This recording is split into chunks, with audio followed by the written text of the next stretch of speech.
Hey fam, I want you to like, share, and subscribe to our YouTube channel, youtube.com/Roland S. Martin. And don't forget to turn on your notifications. All right, folks, so Senator Cory Booker of New Jersey today introduced the Next Step Act to build on the First Step Act. Key provisions: slash mandatory minimum sentences in half for nonviolent drug offenders. Longest mandatory sentences will be 10 years instead of 20 years. Completely eliminate the discrepancy between crack and powder cocaine sentences. Reinstate voting rights to former felons nationwide. Legalize marijuana nationwide. Expunge criminal records for those charged with marijuana possession.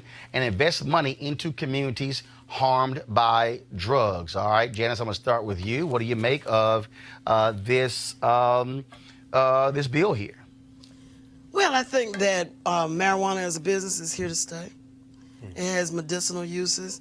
You hear a lot of jokes on the street and among some very upright citizens when marijuana was strictly illegal and we tried to make money off of it, we went to prison. And now that it is being legalized, we ought to be able to share in the profits. I have some reservations about the effect of marijuana use on a regular basis on brains that are still in formation, children. We don't do a very good job of keeping alcohol, cigarettes, or other poisons out of the hands of young people.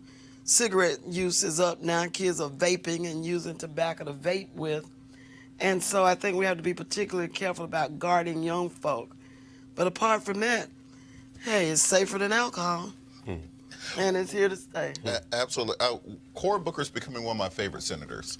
And I think, Democrat. yes, I think it's, he may end up being that Ted Kennedy of this generation, where he's able to work across party lines. The things that him and Tim Scott are doing together on criminal justice reform, building bipartisan coalitions. You're getting bills that they're passing, the anti-lynching legislation, the First Step Act. They're getting 60, 70, 80 votes in the Senate where people swear you can't do anything along bipartisan lines. What's helping with this legislation that Cory Booker just instituted is the fact that you got a lot of white folks in Appalachia getting locked up for drug charges.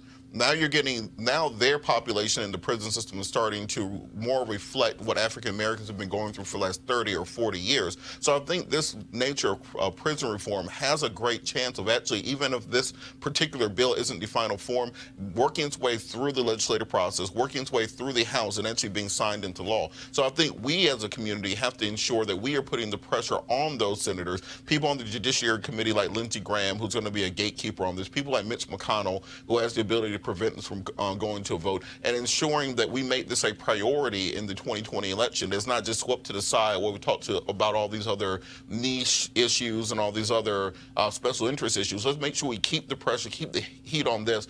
Cory might realize that he might have more power as a senator than he ever would in the White House, and might end up being in that Ted Kennedy role going forward.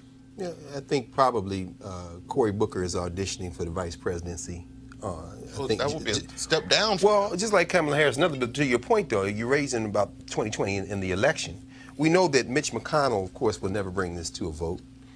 This becomes an exercise in public relations in some ways, sadly, I think, in part because yesterday's Politico headline showed that Mitch McConnell is worried about perhaps replacing as much as 20% of the federal bench in the first 2 years of the Trump presidency. So he's got his agenda. But the reason I say that about Booker is because, and I think you're right, he may emerge as that voice. And if we were smart, he certainly might stay in that senator seat. But like Ted Kennedy, he's got his eye on the White House. And I don't know that he has any hope of winning the presidency, but I think he, Kamala Harris, and several others, in addition to trying to grasp that #1 spot, are really auditioning for the vice presidency. And finally, if they can pull enough votes out in the general election to flip the United States Senate, then this legislation can be advanced, and they'll be in the White House when that bill comes over for a president to sign. But I think you can't, don't doubt that Mitch McConnell will bring this to a vote, because if you look at the demographics in Kentucky right now. We didn't care about those people. Well, if you look at the demographics in Kentucky, his own constituents. No, I know. That's logic, though, brother. We're talking about white supremacy. That's two different things. Getting locked up. The reason the First Step Act had more legs under Trump than Obama was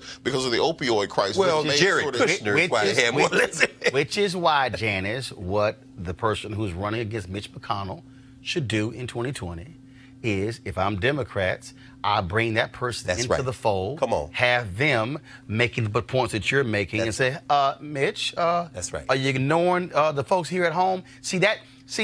One of the issues, Janice, that I've always had with how Democrats approach this is they won't go that granular. They won't say, okay, you're going to block it. So what I would do is, if I'm the Dems, I would bring some broke white folks. That's right. From Kentucky to Capitol Hill. Come on. Or if I'm Senator Cory Booker, what I would also be real gangster. Yes. I will hold a hearing. Yes. In Kentucky. That's what you do. This current wave of prison reform, like so many other issues, got started in Georgia. Mm-hmm. And it got started not because there was any sympathy for black defendants or injustice in the black community, but they would spend $1 billion a year keeping folk locked up, and it just got to be too expensive. Right. Mm-hmm. That kind of practicality is what seems to move politicians. Like, I think the whole swath. You go from Virginia all the way down to Texas, and you see the poorest people, the least well-educated, the least affluent white folk with no teeth, living in trailers. Come on. Depending on race bait, as Jesse Jackson would say. Exactly. To make themselves feel superior. It is a scandal and a shame. What's the boy that was Attorney General? Which day? Jeff Sessions. Sessions. Yeah. Sessions represents some of the poorest people in this country. Sure. Right. Didn't care. And oblivious to it. But again, but this is, to me, how you do it. And I know somebody sitting here watching saying, oh, there we go again, because, you know, if you highlight white folks, stuff get changed. It's called America. Okay? And again, at the end of the day... Well, that's what Bobby Kennedy did in Appalachia. And that's Jesse how Jackson. we got food stamps. And Jesse Jackson, go ask Ron Walters. If Ron Walters were here, he'd be saying exactly what you're saying. Right. I mean, so, and again, so how you able, if you want to be able to have that impact, my deal is you bring some of the poorest, brokest white folks and have them telling their sob stories of their families being sent to jail for 40 years for meth, and then say, Senator, are you going to vote against this bill? Come on. Use them. And also, let's not forget, part of the reason that we have a very different response to the current drug epidemic than to when our communities were part of the drug epidemic was because our drugs came from somewhere else. Cocaine came from South America. Opium came from India and Pakistan and there. You can make meth out of stuff you find at the pharmacy. You can take Drano and some Sudafed, cold medicine, and because you can't regulate that, you can't say that, well, we're going to stop Sudafed from coming into the country. That means you have to deal with the social justice and the criminal justice ramifications of it. That's right. And that's why you get Opioids are prescribed. exactly. And right. So that's why we actually have a chance to make movement on this because these people in Kentucky, Chuck Grassley's now affected by this. Mitch McConnell's affected by this. Lindsey Graham, they're affected by this, so they have to they can't just give it lip service. There you go. Now the white folks have fallen out. Now they are concerned. Okay, so guess what? That's where you use those same fallen out white folks to advance legislation as also is going to impact black folks. All right, folks, back to our Roland Martin Unfiltered video in just one moment. All right, folks, of course, we are in March moving towards the summer season. Many of you, of course, would love to get yourself in shape for a beach season or when it's time for you to travel and have a little fun.